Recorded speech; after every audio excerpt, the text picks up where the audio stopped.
పిల్లలకి స్కూల్ పాఠశాల అయితే పేరెంట్స్కి స్కూల్ పేరెంట్స్ శాల. నమస్తే సుధీర్ గారు. నమస్తే మ్యామ్. పేరెంటింగ్ ఇష్యూస్ మీద Yes, ma'am. పిల్లలు వన్స్ వాళ్ళు వచ్చేసిన తర్వాత వీళ్ళని ఎక్కడ చదివించాలి, ఏం చేయాలి, ఏ స్కూల్లో అయితే బాగుంటుంది, బెస్ట్గా ఏమి ఇవ్వాలి, ఎలాంటి ట్యూషన్ పెట్టాలి, ఎలాంటి బట్టలు కొనాలి, ఏం జాబ్ చేయించాలి, ఇంత ఆలోచించేస్తున్నాం కదండి. కానీ వీటితోనే సరిపోతుందా? వీళ్ళకి బెటర్ హాఫ్ని ఎంత మంచి పర్సన్ తీసుకురావాలి, పుట్టకుండే అంటే ప్రెగ్నెన్సీ ఒక అమ్మాయి కన్సీవ్ అయిన దగ్గర నుంచి కన్సీవ్ అయిన వెంటనే ఎండికి ఆలోచించేస్తున్నాం. అమ్మాయి పుడితే ఇలా చేయాలి, అబ్బాయి పుడితే ఇలా చేయాలి, ఇక్కడ సెటిల్ చేయాలి అనేసి. ఇది ఒకటి చాలంటారా? అసలు ఏం ఆలోచించాలి? మంచి పాయింట్ చెప్పారు. పుట్టే ఇంకా చెప్పాలంటే ఇంకా ఇప్పుడు ఎలా ఉందంటే కన్సీవ్ అవ్వంగానే ఒకవేళ డెలివరీ అయ్యి బాబో పాప పుట్టిందిరా, డెలివరీ ప్రెగ్నెంట్గా ఉన్నప్పుడే ఏ స్కూల్లో అడ్మిషన్ ఇస్తే బాగుంటుంది, ఏ స్కూల్లో అడ్మిషన్ అప్లికేషన్ ఫిల్ చేయాలనే స్టేజ్లో సినిమాలో కూడా చాలా వరకు అవునండి, ఎంత చూస్తున్నాం. డిఫరెంట్గా చూపిస్తున్నారంటే అది నిజమే. వాళ్ళు చూపించేది కూడా వాస్తవాలే. అవును. వీటికి 1 year రాగానే ఇంకో 3 సంవత్సరాల్లో ఆ స్కూల్లో జాయిన్ చేయాలంటే ఇప్పుడు అడ్మిషన్ తీసుకోవాలనే రేంజ్లో మనం చూపిస్తున్నాం. అవును. ఖచ్చితంగా ఇది నేను తప్పనట్లేదు. పిల్లల భవిష్యత్తు కోసమే చూస్తున్నారు, నేను కాదనట్లా. పిల్లలకి అనేది కేవలం మార్కులు, ర్యాంకులు, చదువు కోసమేనా, ఇంకేమన్నా ఉందా మ్యామ్? నా క్వశ్చన్ ఇది ఏంటంటే ఈ ఈరోజు సర్కిలే అంతే, ఈ సర్కిల్ ఇంకేం లేదు. మీరంటే వాడికి ఏ స్కూలు మ్యామ్? నేను ఒక చిన్న రిమోట్ ప్లేస్లో ఒక విలేజ్కి వెళ్ళాను మ్యామ్. విలేజ్కి వెళ్ళి ఆ స్కూల్లో ఆ మేనేజ్మెంట్ నన్ను ఆ స్కూల్లో పేరెంట్స్ని ఇంటరాక్ట్ అవ్వడానికి పిలిచారు. ఆ స్కూల్లో విషయం ఏంటంటే ఐఐటి ఫౌండేషన్ మీద ఇస్తారు మ్యామ్. నీట్ ఐఐటి ఫౌండేషన్ మీద ఇస్తారు. ఉదయం 7 నుంచి సాయంత్రం 7 వరకు క్లాసులు ఉంటాయి. ఎవరికి? 6వ తరగతి నుంచి 10వ తరగతి పిల్లలకి ఉదయం 7 నుంచి సాయంత్రం 7 వరకు. My God. ఇంకా అసలు ఇంకేం ఉండదు మధ్యలో. You don't expect any sports period, you don't expect anything. Only IIT coaching మాత్రమే 6th క్లాస్ నుంచి 10th క్లాస్ వరకు, ఉదయం 7 నుంచి సాయంత్రం 7 వరకు. ఉన్నారా సుధీర్జీ? పిల్లలు ఉన్నారా? మ్యామ్ ఏం మాట్లాడుతున్నారు మ్యామ్? 2 తెలుగు రాష్ట్రాలు మొత్తం వీళ్ళే ఉన్నారు. మీరేం మాట్లాడుతున్నారు మ్యామ్?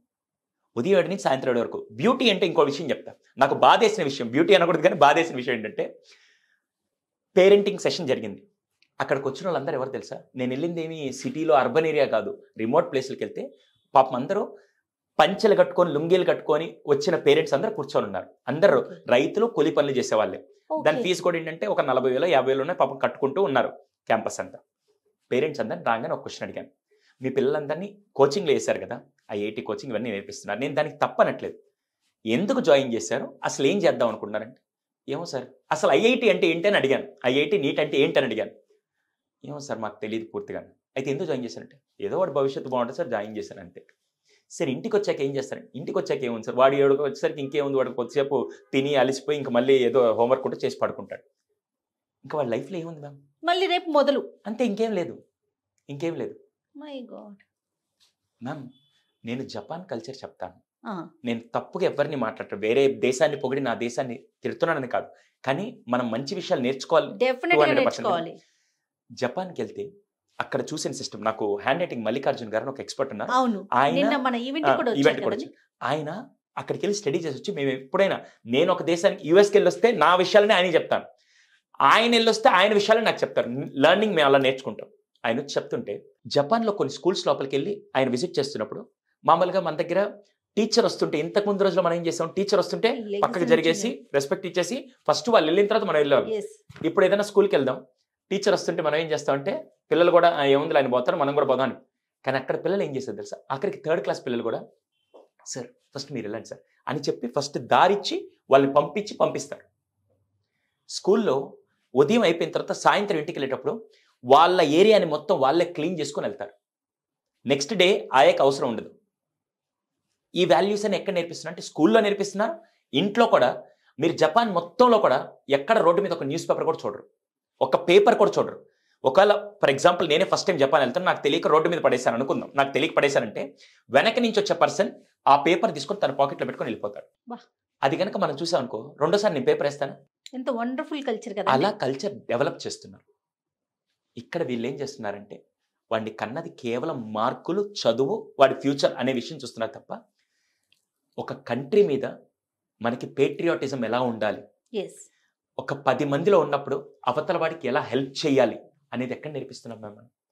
మిగతా విషయాలన్నిట్లో వీడిని ఇలా పెట్టి ఒకే డైరెక్షన్లో మనం నేర్పిస్తున్నాం తప్ప మిగతా అన్ని డైరెక్షన్లో ఒక షేరింగ్ అంటే ఏంటి, సమాజం పట్ల బాధ్యత ఎలా ఉండాలి, రూల్స్ ఎలా ఫాలో అవ్వాలి, ఈ సిస్టమ్ అంతా మనం ఎక్కడ నేర్పిస్తున్నాం? స్కూల్లో నేర్పించేది కూడా చాలా తక్కువ ma'am. Sorry to say this.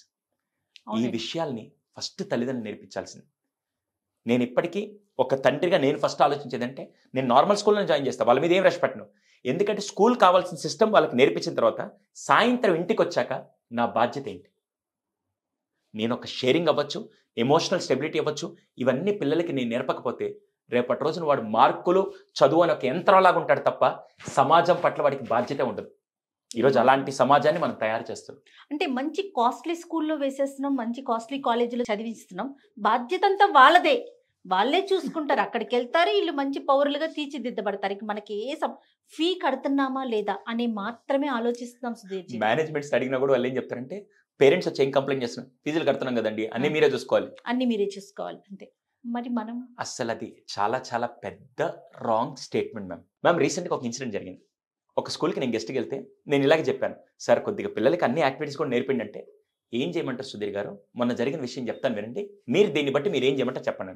ఏమైంది సార్ అన్న, సార్ నాకు 9, 10వ క్లాస్ వాళ్ళు ఇప్పుడు 9వ క్లాస్ మీకు సిస్టమ్ తెలుసు, 10వ క్లాస్ సిలబస్ని కూడా 9వ క్లాస్లో కొద్దిగా నేర్పించి వాళ్ళని ట్రైన్ చేస్తున్నారు ముందే. అవును, 9వ క్లాస్ పిల్లలు బాగా ఉదయం నుంచి సాయంత్రం దాకా స్ట్రెస్ అయిపోతున్నారు. నేనేం చేశానంటే కొద్దిగా వాళ్ళకి రిలాక్సేషన్ ఉంటుంది, నాకు గ్రౌండ్ కూడా ఉంది సార్, పిల్లల్ని తీసుకెళ్ళి ఆ రోజు సాయంత్రం 3:30 నుంచి 4:30 దాకా ఆడుకుంటారని వదిలేశాను నేను. వాళ్ళు పాపం ఆడుకొని వచ్చిన తర్వాత సాయంత్రం స్టడీ అవర్లో బాగా ఎనర్జెటిక్గా ఉన్నారు, నాకు బాగా నచ్చింది ఆ విషయం. కానీ నెక్స్ట్ డే కల్లా 30 మంది పేరెంట్స్ నా దగ్గరికి వచ్చి, మీకు ఏమైనా సెన్స్ ఉందా సార్, ఈ టైంలో వాళ్ళకి స్టడీ అవర్స్ వదిలేసి మీరు ప్లే గ్రౌండ్ టీం పంపిస్తే రేపు నెక్స్ట్ ఇయర్ వాడికి బోర్డు ఎగ్జామ్, వాడి మార్కులు ఏమవుతాయి అని చెప్పి అడిగితే, ఇప్పుడు నేనేం చేయాలి సార్? ఆ రోజు నుంచి వాళ్ళని పిల్లల్ని స్టడీ అవర్స్కి తప్ప ప్లే గ్రౌండ్ పంపించడం మానేశారు. ఏం చేయాలి అంటే బోర్డ్ ఎగ్జామ్ రాయాలి అంటే ఇంకా వాళ్ళకంటూ ఏ విధమైన యాక్టివిటీ ఉండనవసరం లేదు, ఉండొద్దు. స్కూల్లో జాయిన్ చేసేటప్పుడు వీళ్ళు ఏం చూస్తున్నారు తెలుసా, గ్రౌండ్ ఉండాలా లేదా అని చూస్తున్నారు. 200% బెస్ట్ పాయింట్. అందరు చూసేది అపార్ట్మెంట్ లాంటి బిల్డింగ్ లో ఇలా చేస్తున్నారని చెప్పి అన్ని కంప్లైంట్ చేసి స్కూల్ మంచి సిస్టమ్. కానీ అదే స్కూల్ని మళ్ళీ మా వాడికి మార్కులు రావట్లేదు, మా వాడికి మార్కులు రావట్లేదు, మా వాడికి మార్కులు రావట్లేదు అనే విషయంలో అడుగుతున్నారు తప్ప ఎంతమంది పేరెంట్స్ వెళ్ళి, సార్ మా వాడికి షేరింగ్ మీద, ఎమోషన్స్ కంట్రోల్ మీద, లేకుంటే వాడి పర్సనాలిటీ డెవలప్ అవడానికి మీరు ఏం చేస్తున్నారు, వాడి క్యారెక్టర్ డెవలప్ అయ్యే విధంగా మీరు ఏమి యాక్టివిటీ చేస్తున్నారని ఎంతమంది పేరెంట్స్ అడుగుతున్నారంటే స్కూల్ ప్రిన్సిపల్ అడిగితే ఒక్కరు కూడా ఉంటారు.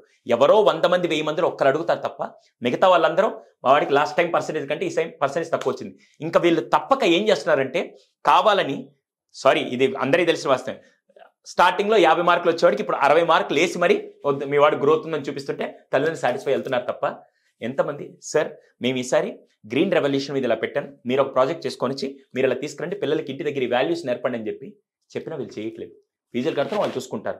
మా పనల్లా వాడి ఇంటికి రాగానే టైంకి ఆ భోజనం పెట్టి వాడు పడుకునే దానికి ఒక ప్లేస్ ఇచ్చి పడుకోబెట్టడం తప్ప ఇంకంతకంటే లేదు అని మనం పెంచుతూ అంటే పేరెంట్స్ వైపు ఇలానే ఉంది సుధీర్ గారు, సిస్టమ్ అలాగే, స్కూల్స్ వైపు కూడా ఇలానే ఉంది.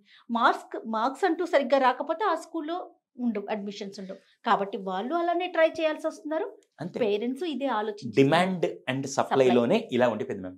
అంతకుముందు గవర్నమెంట్ స్కూల్స్లో ఎలా ఉండేది తెలుసా, వీడు మ్యామ్ నాకు ఎప్పటికీ బాగా గుర్తు, గవర్నమెంట్ స్కూల్ సిస్టమ్ మనం చదువుకునే సిస్టంలో క్లాస్లో పంతులు గారు ఉన్నారు అనుకుందాం, టీచర్ ఉన్నారు, ఆ క్లాస్కి ఎవరైనా రాగానే టీచర్ ఏమంటారంటే ఇలా అనగానే వాడు పరిగెట్టుకుంటూ వెళ్ళి కుర్చీ తీసుకొని గెస్ట్కి వేసేవాడు. ఇది సిస్టమ్ నాకు తెలిసి. ఆ గవర్నమెంట్ స్కూల్లో మొక్కలు నాటి దగ్గర నుంచి గ్రౌండ్ లో నీళ్లు పోసేదాకా ప్రతి పని మొత్తం పిల్లలే చేసేవాళ్ళు. క్రాఫ్ట్ వర్క్ ఉండేదండి, క్రాఫ్ట్ వర్క్ అన్ని పిల్లలే చేసేవాళ్ళు.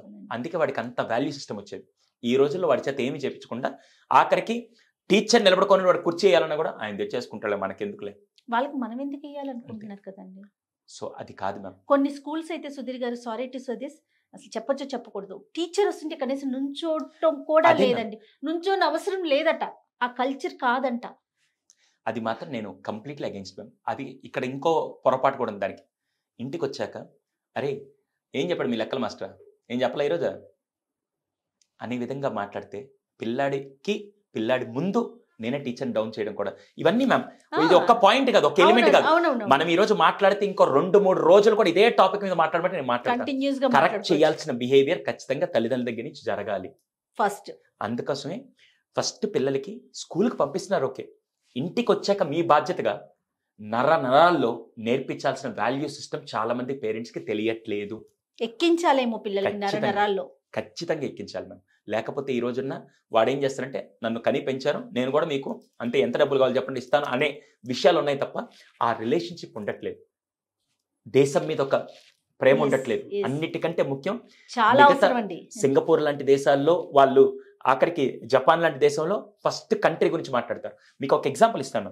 హీరోషిమా నాగసాకి గుర్తుందా? అవునండి. 2 అణుబాంబులు పడ్డ తర్వాత ఇప్పుడు వాళ్ళు ఏం చేస్తున్నారు తెలుసా? ఆ 2 అణుబాంబులు పడ్డ చోట 2 మ్యూజియంలు కట్టి పిల్లల్ని స్కూల్ పిల్లల్ని ఆ మ్యూజియం దగ్గర పంపించి వాళ్ళు అక్కడ కూర్చొని వెళ్ళి ఎలా జరిగిందని పిల్లలు రాసుకొని వస్తుంటే మ్యామ్ ఆ మ్యూజియంలోకి వెళ్ళిన ప్రతి ఒక్కరూ కళ్ళలో నీళ్లు పెట్టుకొని బయటకు వస్తారు. ఎందుకంటే ఆ రోజు నరకం ఎంత అనుభవించో ఈ రోజు దేశం అభివృద్ధి అవడానికి ప్రతి ఒక్కరు కాంట్రిబ్యూట్ చేశారని చెప్పి పిల్లలకి చిన్నతనంలోనే అది ఎక్కిస్తే ఎలా ఉంటుంది మ్యామ్? అద్భుతం కదా.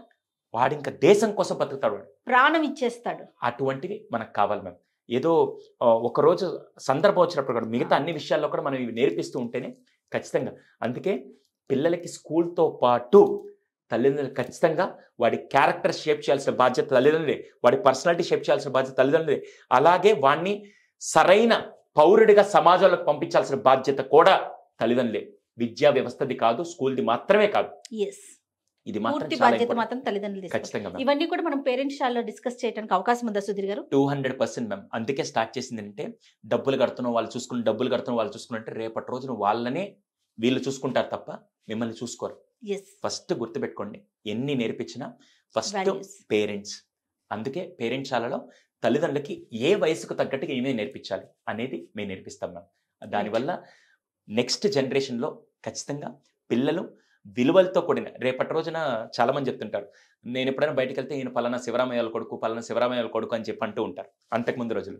ఈరోజు వాళ్ళ నాన్నగారు శివరామయ్యరా, వాళ్ళ నాన్నగారు శివరామయ్యరా అనే విషయంలో నా తండ్రి నన్ను పెంచాడు అంటే నా తండ్రికి ఇచ్చే గిఫ్ట్ ఇదే. అలా క్యారెక్టర్తో పెంచితేనే ఈ రోజు సమాజంలో రేపటి రోజున వాడు ఎంత డబ్బు సంపాదించినా, ఇప్పుడు నేను మీకు ఎలా గౌరవిస్తున్నట్టే మీ క్యారెక్టర్, మీ పర్సనాలిటీ, అలాగే సమాజంలో కూడా డబ్బును చూసి రెస్పెక్ట్ ఇచ్చే సమాజంలో మనం ఉన్నాం కదా. రేపటి రోజున క్యారెక్టర్ చూసి రెస్పెక్ట్ ఇచ్చే సమాజాన్ని మనం డెవలప్ చేయాలంటే మాత్రం ఇదే కరెక్ట్ మ్యామ్. 100% అండి. Thank you so much Sudheer. Thank you. నమస్తే. Thank you.